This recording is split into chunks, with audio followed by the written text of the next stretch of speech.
Gracias, presidente. Sin duda, esta es una discusión muy interesante. En la Comisión de Constitución tuvimos una doble oportunidad de discutir al respecto y esgrimir los argumentos a favor o en contra de las posiciones que aquí se han planteado. Para poder ilustrar, creo que sería bueno, en primer lugar, establecer cómo hoy día está tipificada la tortura en nuestro ordenamiento jurídico. Chile hoy día tiene una distinción entre la tortura como delito autónomo y aquella que constituye lo que se denomina un crimen de lesa humanidad o guerra. Se ha afirmado en algunos foros que la tortura como delito autónomo se encuentra un correlato en el delito de tormentos o apremios ilegítimos, a que se refieren los artículos 150A y 150B del Código Penal. La verdad es que ha habido bastante cuestionamiento al respecto y se ha establecido que en general en Chile el delito de tortura no se encuentra tipificado en el ordenamiento jurídico nacional en los términos que imponen las obligaciones internacionales contraídas por nuestro país. Este hecho es determinante para la discusión que estamos dando, toda vez que el senador Espina argumentaba que había una sentencia en el caso Zamudio que había utilizado el concepto de tortura. Permítame suscribir los argumentos del senador Araya, en el sentido que la sentencia del tribunal lo consignó más bien con un vocabulario lego y no haciéndose eco de una tipificación, toda vez que técnicamente el delito de tortura como delito común no se encuentra tipificado, sino más bien como en el caso de lesiones u otros apremios ilegítimos, tormentos y apremios ilegítimos. ¿Cómo se aplica la tortura en este proyecto? Se establece una conducta típica que consiste en aplicar, ordenar o consentir en aplicar tortura. Además, se contempla una hipótesis omisiva que sanciona al empleado público que no impide o hace cesar la aplicación de tortura, teniendo la facultad o autoridad necesaria para ello, o que está en posición de hacerlo. Se establecen dos modalidades para la aplicación de la tortura. La primera, en infligir dolores o sufrimientos, los que deben ser graves. Pero también una segunda forma, que es la aplicación de métodos que anulen o disminuyen la voluntad o capacidad de la víctima.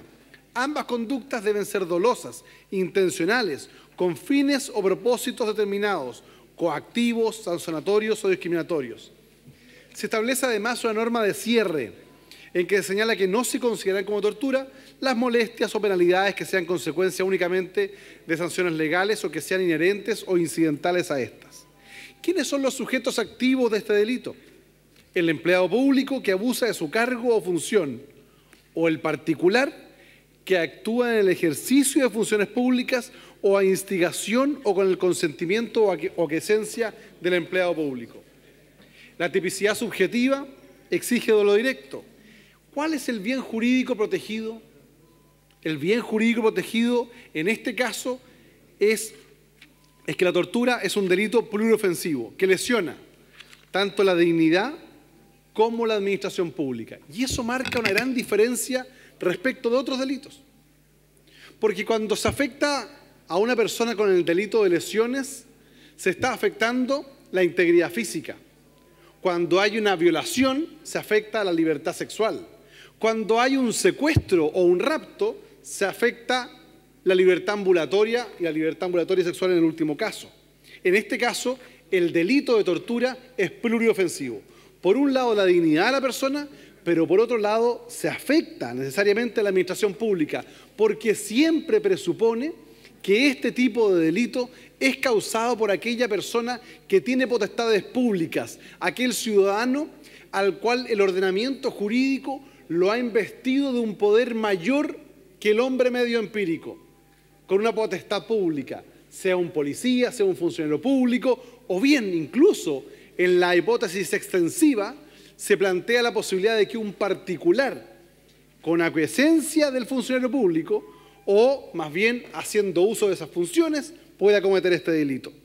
Pero un particular que realiza las mismas conductas propias del delito que involucra el concepto de tortura, ¿queda en la impunidad? No queda en la impunidad.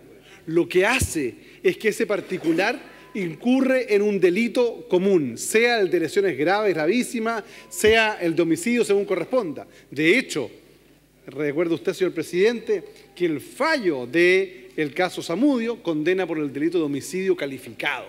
Es decir, el no tipificar o el no posibilitar que un particular realice una acción descrita como tortura no significa que quede en la impunidad, sino que tiene una sanción de acuerdo al Código Penal, a las normas particulares. ¿Cuáles son los principales avances de esta tipificación? Se utiliza una terminología adecuada, haciendo una referencia directa a lo que se denomina tortura, eliminando este famoso concepto subjetivo de tormentos o apremios ilegítimos. En segundo lugar, se establece un concepto de tortura conforme a las convenciones internacionales, que se estructura el tipo con 4 elementos. Sujeto activo, el agente del Estado que interviene directo o indirectamente; el elemento teleológico, el fin determinado, coactivo, sancionador o discriminatorio; la intencionalidad, el acto ejecutado intencionalmente; y resultado de la acción, infligir dolores, sufrimientos graves. Además, se reconoce como tortura la aplicación de métodos que anulen la personalidad. En tercer lugar, se innova al incluir en la definición de la tortura los dolores o sufrimientos sexuales, que no estaban originalmente en el proyecto del Ejecutivo. Y se establece una pena elevada acorde con este delito, considerando internacionalmente como uno de los crímenes más graves. ¿Por qué la tortura es un delito especial? El concepto mismo de tortura. Se entiende que el alcance del término tortura no resulta compatible con la construcción de un delito común, pues como dice de la Cuesta Arzamendi, la calidad de funcionario público en el autor resulta inherente a la historia semántica de la tortura, hasta la propia connotación del término y de la institucionalidad significada. Conceptualmente, la tipificación de la tortura no puede igualarse a su noción común o lega. La tortura, comillas, no puede identificarse con cualquier lesión de un particular, por cruel y alevosa que sea, porque exige ser valorada en el contexto que le es propio y que no es otro que el de las relaciones de poder que ostenta el Estado respecto a los particulares y fruto característico de su abuso. Bienes jurídicos protegidos. Tortura como un delito preofensivo, lesión a la dignidad como la administración pública. Aquí se ha planteado que existe la tendencia internacional para tipificar el delito de tortura y ampliarlo a la hipótesis de los privados, y para ello, de los particulares, y para ello se ha utilizado algunos ejemplos internacionales. Permítame, señor presidente, señalar que efectivamente Argentina contempla efectivamente la posibilidad de ampliar la hipótesis de tortura a los particulares. Pero dicha ampliación ha sido muy criticada por la doctrina internacional e incluso por la doctrina interna. Pero veamos qué países restringen el concepto de tortura al funcionario público porque entienden este concepto internacional que es un delito preofensivo. Perú, Bolivia, Paraguay, Venezuela, México, El Salvador, Guatemala, Canadá, Honduras, Estados Unidos, Portugal, España, Reino Unido, solo para nombrar algunos, que son todos aquellos que han asumido la interpretación de la Convención Internacional de la Tortura y del Comité contra la Tortura. Es decir, circunscriben el delito de tortura al funcionario público o al particular que actúa con su instigación o aquiescencia. Vuelvo a insistir, y esto es muy importante, señor presidente, que no esté contemplado el particular en el delito de tortura no es sinónimo de impunidad. Existe sanción hoy día en el Código Penal. Fue materia de discusión e incluso una propuesta de quien habla la posibilidad incluso de consignar en el Código Penal un aumento de la sanción para aquellos vejámenes, dolores, sufrimientos que se inflijan a una persona determinada, para efectos de aumentar el reproche social.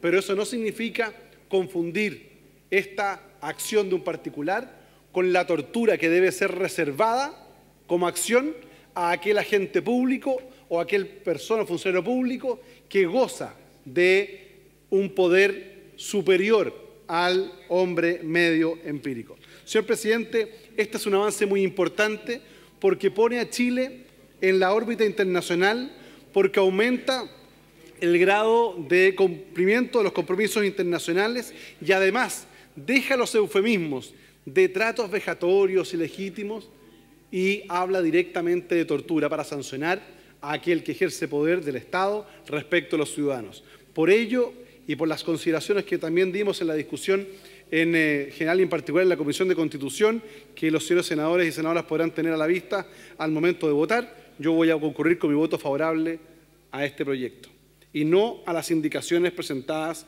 por el senador Alberto Espina y quienes lo secundaron. Gracias, presidente.